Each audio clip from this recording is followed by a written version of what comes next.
Assalamualaikum warahmatullahi wabarakatuh. Perkenalkan, nama saya Ferry Irawan, jurusan Pendidikan Olahraga dari kelas B. Hari ini saya akan menjelaskan materi pelajaran bahasa Indonesia. Oke, lanjut saja. Perkembangan bahasa Indonesia. Bahasa Indonesia dinyatakan akan kedudukannya sebagai bahasa negara pada tanggal 18 Agustus 1945.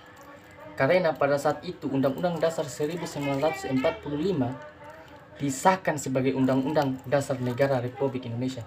Dalam Undang-Undang Dasar 1945 disebutkan bahwa bahasa negara ialah bahasa Indonesia. 2. Keputusan Kongres Bahasa Indonesia 11 tahun 1954 di Medan antara lain menyatakan bahwa bahasa Indonesia berasal dari bahasa Melayu. Bahasa Indonesia tumbuh dan berkembang dari bahasa Melayu yang sejak zaman dulu sudah dipergunakan sebagai bahasa perhubungan. Bukan hanya di Kepulauan Nusantara, melainkan juga hampir di seluruh Asia Tenggara. Pada zaman Sriwijaya, bahasa Melayu berfungsi sebagai 1. Bahasa Melayu sebagai bahasa kebudayaan, yaitu bahasa buku-buku yang berisi aturan-aturan hidup dan sastra. Kedua, bahasa Melayu sebagai bahasa perhubungan antara suku di Indonesia. Ketiga, bahasa Melayu sebagai bahasa perdagangan, terutama di sepanjang pantai, baik bagi suku yang datang dari luar Indonesia. Dan 4, bahasa Melayu sebagai bahasa resmi kerajaan. Oke, masuk di peresmian nama bahasa Indonesia. Pada tanggal 8 Oktober 1928, para pemuda kita mengikrarkan Sumpah Pemuda. Naskah Putusan Kongres Pemuda Indonesia tahun 1928 itu berisi 3 bulir kebulatan tekad sebagai berikut. Yang pertama, kami putra dan putri Indonesia mengaku bertumpah darah yang satu tanah Indonesia. Kedua, kami putra dan putri Indonesia mengaku berbangsa yang satu bangsa Indonesia. Ketiga, kami putra dan putri Indonesia menjunjung bahasa persatuan bahasa Indonesia. Dengan diikrarnya Sumpah Pemuda tersebut, resmilah bahasa Melayu yang sudah dipakai sejak pertengahan abad ke-7 itu menjadi bahasa Indonesia. Kedudukan dan fungsi bahasa Indonesia. Kedudukan bahasa Indonesia. Bahasa Indonesia berkedudukan sebagai bahasa nasional sesuai dengan Sumpah Pemuda 1928. Dan bahasa Indonesia berkedudukan sebagai bahasa negara sesuai dengan Undang-Undang Dasar 1945. Fungsi bahasa Indonesia. Dalam kedudukan sebagai bahasa nasional, bahasa Indonesia berfungsi sebagai 1. Lambang kebanggaan kebangsaan. 2. Lambang identitas nasional. 3. Alat perhubungan antara warga dan antar budaya. Dan keempat, alat mempersatukan suku-suku bangsa dengan latar belakang budaya dan bahasa yang berbeda di dalam kesatuan kebangsaan Indonesia. Ya, di sini kita akan masuk di pengertian ragam bahasa. Ragam bahasa adalah bentuk bahasa yang bervariasi menurut konteks pemakaian. Ragam bahasa tidak berfungsi sebagai atribut tetap seorang pembicara. Bahasawan yang kompeten biasanya menguasai berbagai jenis ragam bahasa dan mampu menyesuaikan ragam yang dipakai dengan situasi dan tujuan bahasa. Ragam bahasa juga memiliki ciri dan jenis ragam. 1. Ragam bahasa berdasarkan media. A. Ragam lisan. Bahasa lisan merupakan bahasa yang dihasilkan oleh alat ucap dan menjadikan fonem sebagai unsur dasarnya. B. Ragam tulis. Ragam bahasa tulis adalah bahasa yang dicurahkan pada tulisan atau rangkaian huruf dengan memperhatikan tanda. 2. Ragam bahasa berdasarkan standar.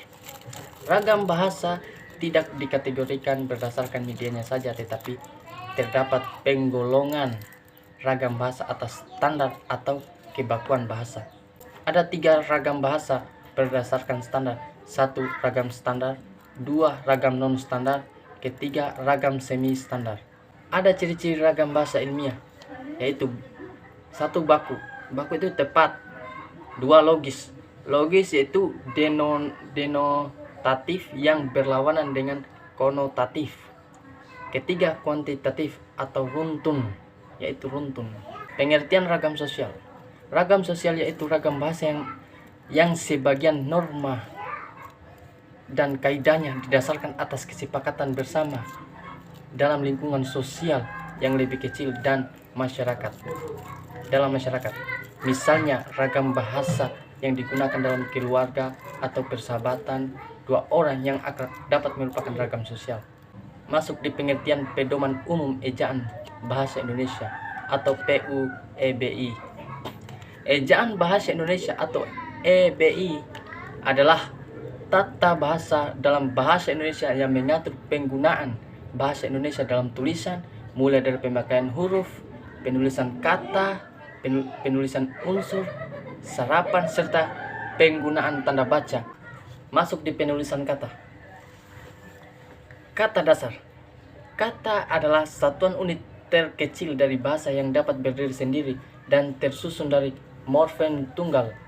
Kata merupakan perwujudan kesatuan perasaan dan pikiran yang digunakan dalam berbahasa, baik diucapkan maupun dituliskan. Diksi dan makna kaidah. Diksi adalah pilihan kata, maksudnya kita memilih kata yang tepat untuk menyatakan sesuatu.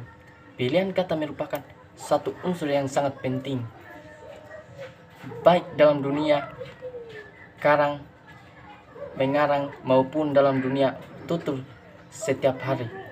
Dalam melihat kata yang setepat-tepatnya untuk menyatakan suatu maksud, kata tidak dapat lari dari kamus. Kamus memberikan ketepatan kepada kita tentang pemakaian kata-kata. Dalam hal ini, makna kata yang tepatlah yang diperlukan.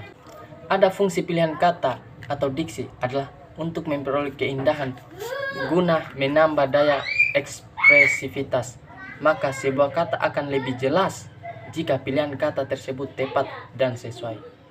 Ketepatan pilihan kata bertujuan agar tidak menimbulkan interpretasi yang berlainan antara penulis atau pembicara.